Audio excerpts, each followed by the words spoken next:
Hello everyone and welcome back to Destin Business Forum, a television show for members of the Destin Chamber of Commerce, brought to you by our friends here at Cox Communication.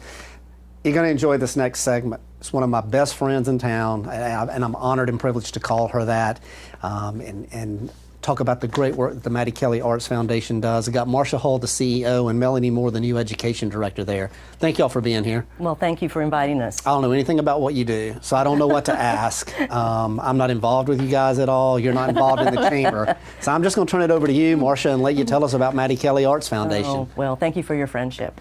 Thank you. And what you do for the business community along the Emerald Coast. This is our 23rd season that we're entering, and it's just really exciting. We've been very fortunate. We are going to be kicking off our 23rd annual Concerts in the Village, which you're very familiar with. He's actually one of our MCs, yes. And that's going to be on Thursday, April 26th. And it's going to run all the way every Thursday through June 28th, and then it will resume again September 13th and run through October 11th. So we're going to feature 15 total concerts this year. You can go to our website at MattieKellyArtsFoundation.org to get the full performance lineup and all the details on what you can bring and what you can't. It's just a wonderful music party out there. And then we also have our 23rd Annual Festival of the Arts, which features over 100 artists from around the United States, and that's always the last full weekend in October 27th and 28th. So we're real excited about our cultural presentations that we do. And I think the community and our listeners today would be well informed that these don't only support and sustain our operations, but they provide valuable fundraising funding that we use to support our community outreach initiatives. And that was going to be my next question. Right. Everybody, admission to come to the concerts, memberships to the foundation. I was going to ask you, talk about what the money goes to. Well, one of our best strategic ideas was 3 years ago to invest in an education outreach director, which is Melanie Moore. And I really wanted her to share more of her story on what she's bringing to the community and to those that lack access to the arts in our community. I think that most of our patrons aren't aware of it because these aren't open to the public. So let's turn it over to Melanie and let her share a little bit about the community. All right, Education Director, what's going on? Well, Shane, quite simply what we do is we provide creative opportunities and educational opportunities for people with all abilities and backgrounds. So we do that in a variety of ways. We've grown our programs to possibly about 5 or 6 outreach programs a year to projected this year 40 outreach programs reaching over 10,000 people. So we're really proud of that. And we serve various populations, including K-12 schools, United Way agencies, Boys and Girls Club, children and adults with special needs. And we also have a new program serving our military community called the Warrior Arts Program. So we do this in a variety of ways. We have live touring performances and interactive workshops for our student population and our at-risk youth. And we also have targeted, specific programs, especially for individuals with special needs.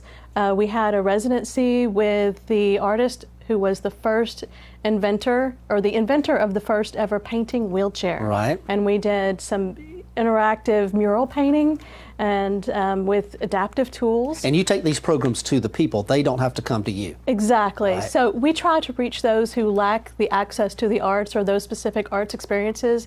And so part of what we do with that is we deliver those programs directly to them.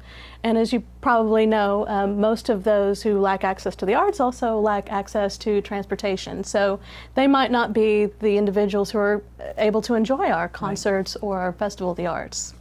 So. Right, and you still go into the schools in Okaloosa and Walton counties and take programs to the schools as well, because we do. Everybody knows that the first things cut are the music, art, and those things from the curriculum at school. So people are relying on you to take that to their kids. Exactly. Already in the first quarter of this year, we have delivered 23 outreach programs to Okaloosa and Walton schools. So one of those programs was an original production, a theater production called Flight, and it was all about the history of aviation and space flight. And so what we're doing is we're covering key subject areas and high growth areas like math, science, social studies, all through the sort of engaging content of the arts. Right. Right. Now, this picture here is from one of your outreach programs. It is. You presented to our Military Affairs Committee the other day, a couple of weeks ago maybe, and actually gave the Chamber one of these pictures. Talk about how this benefits a wounded warrior and what it's called and how you got to that point. Yes, so we have one of the highest populations of veterans in the United States, and so we have decided to offer therapeutic arts to wounded warriors.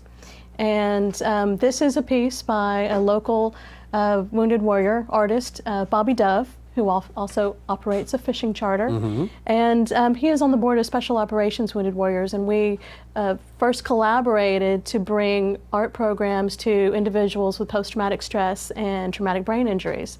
And this particular art form is called Zentangle, and it is a mindfulness exercise as well as an art form. And you know, Bobby is a double amputee, and so he created this artwork with his non-dominant hand, which is also very impressive. Right, right. And so we're delivering these programs to Hurlburt Field with AFSOC, Preservation of the Force and Family, AFSOC, a Peer Supporters Group, the EOD Warrior Foundation, Eglin's Wounded Warrior event coming up, and some more things we have in store. Right. And you know, listening to both of you talk, people ask me as the Chamber CEO, why is Destin such a great place to live? Well, we live here. It's the beaches, and it's the dining, and it's the entertainment, but it's also the arts and culture. And one of the things I talk about is we're a small city with big city amenities, and you guys add a lot to that. We've got about 40 seconds left. Your need for volunteers? Yes. Always. We couldn't do it without probably 300 annual volunteers, especially with the festival that takes almost 80 to 100 community members. And you know, this was something that Mattie Kelly wanted. She left us this property to develop and for the community to unite. So we asked people to join our arts family. You know, if you join today, you get in to all 15 concerts and the festival. So look at it as an investment in the arts. You know, this is where you can be philanthropic, and Maddie wanted it for all walks of life to be a part of it. So you can go online and join our foundation. You can contact us at 650-2226 to volunteer, and it takes a village. And I will tell you, y'all do a great job with what you do, and Well, you are carrying on Mattie Kelly's legacy very well. Well, thank you both, thank you. and Thank you. thank you for being here. And ladies and gentlemen, sit tight. We'll be back with our final guest.